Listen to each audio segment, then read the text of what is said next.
Jangan lupa like, comment, and subscribe channel YouTube TVRI Bengkulu dan nyalakan lonceng notifikasinya.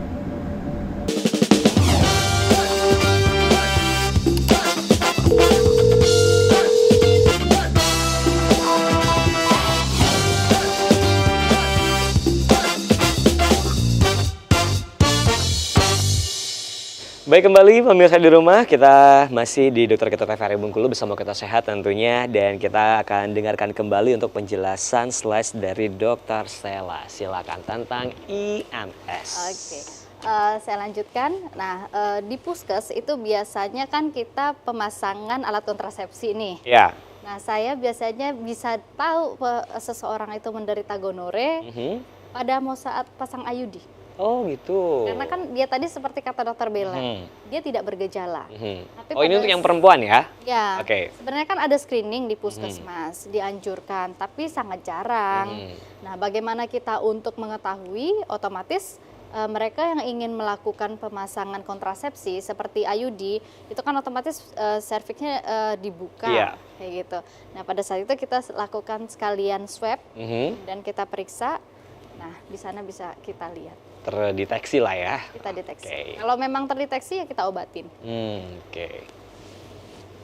Oke. Nah, ini yang kedua. Ini adalah namanya sifilis. Kalau bahasa awamnya apa sih? Raja singa. Iya, raja singa. Nah, kalau ada istilah lagi namanya kankroid. Nah, kalau itu kenapa dia bentuknya nih kayak gini nih? Dia ada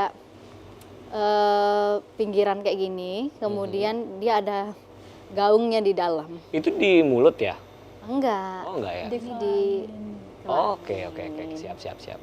Mohon maaf ya. Ya. Nah, ini yang perempuan. Ini kan daerahnya, nah di sini, di pinggirnya. Dia akan membentuk seperti kawah. Ih, ngeri banget ya. Iya. Kalau gonore dia nggak ada gejala. Tapi kalau sifilis dia akan kelihatan seperti ini. Oke. Untuk ibu-ibu hamil, biasanya kita mencegah penularan ke bayinya. Otomatis pada saat mereka melakukan screening kehamilan, pemeriksaan kehamilan, kita lakukan pemeriksaan dasar. Kita lakukan pemeriksaan HIV, ada atau tidak ada itu wajib diperiksa. Dan salah satunya adalah sifilis. Kemudian juga hepatitis B. Itu untuk apa? Supaya anak yang dikandung itu tidak terjadi penularan. Kayak gitu. Nah, sifilis ini dia ada stadium-stadiumnya kayak gitu. Jadi yang pertama itu ada luka. Ada luka ya kita tahu ya. Nah, kalau diraba ada pengerasan dan ini nggak nyeri. Oh, tidak nyeri? Tidak nyeri. Oh gitu. Tidak nyeri. Kalau gonore nyeri sangat. Saya punya pasien sampai dia mau berobat itu tiduran. Laki-laki loh, laki-laki muda, seorang laki-laki muda tiduran bolak-balik muka merah itu artinya nyerinya sangat hebat ya. Tapi kalau sifilis dia tidak nyeri. Oke. Nah, untuk gonore tadi dokter, untuk gonore tadi nyerinya itu pada saat kencing saja atau enggak? Enggak. Oh enggak. Sepanjang hari. Oh sepanjang hari, baik. Sepanjang hari bolak. Tapi pada saat kencing lebih nyeri lagi. Kayak gitu. Karena kan sesuatu yang radang dilalui oleh mau cairan mau benda padat nyeri dong. Iya. Kan? Sama kayak kita lagi infeksi saluran kencing. Pada saat kencing itu lebih nyeri karena media air melalui bagian yang radang. Oke. Nah, setelah 3 minggu dia akan menjalar ke kelenjar sekitar selangkangan. Jadi kita punya tubuh itu memiliki kelenjar limfe. Nah, itu dari ujung kepala sampai ujung kaki ini ada. Salah satunya itu daerah, mohon maaf ya, daerah selangkangan. Daerah selangkangan itu akan merespon apabila ada infeksi di sekitarnya. Salah satunya adalah infeksi di daerah kelamin. Nah, apabila ada infeksi di daerah kelamin, otomatis kelenjar yang akan membesar yaitu di daerah selangkangan. Tapi 3 minggu belakangan dia muncul kayak gitu. Jadi mereka kadang abai. Tapi ternyata ini lebih berbahaya daripada gonore. Karena apa? Dia berlanjut. Pada stadium 2 dia akan keluhannya bukan lagi di kelamin. Tapi ini umum, general. Itu apa? Nyeri kepala, demamnya nggak terlalu tinggi, sumeng-sumeng gitu aja, kayak meriang-meriang gitu. Nggak nafsu makan ya, kemudian nyari-nyari sendi, nyeri pada leher.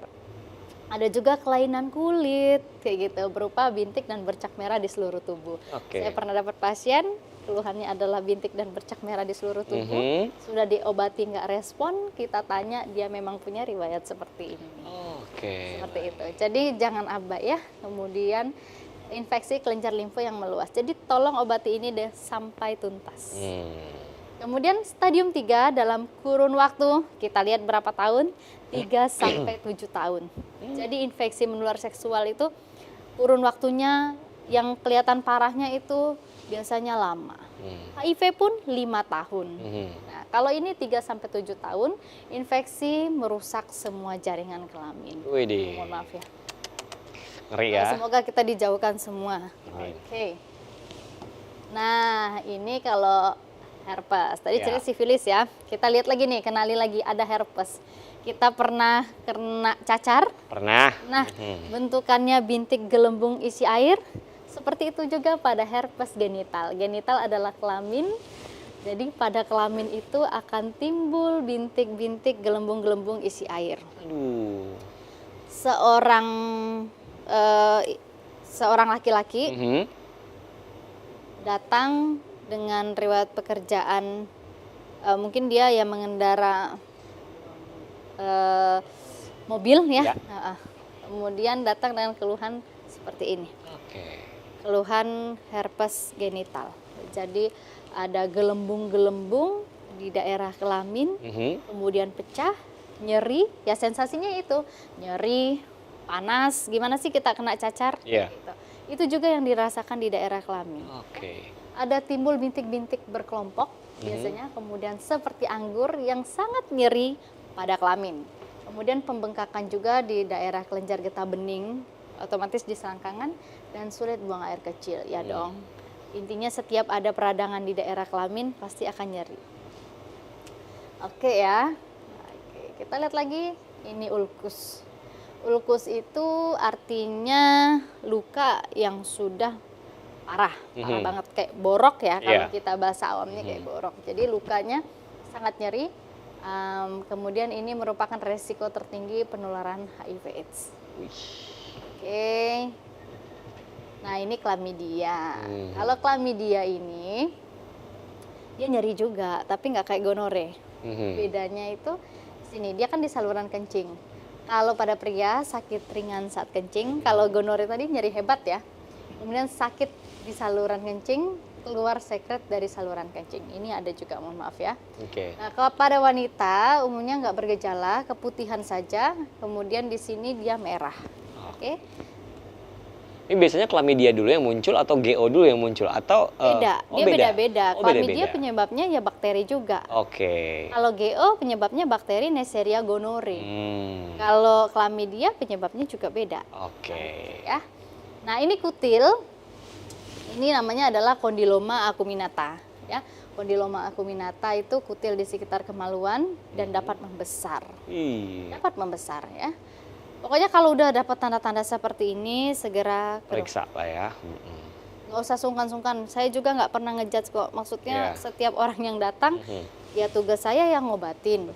Mengedukasi emang udah kewajiban.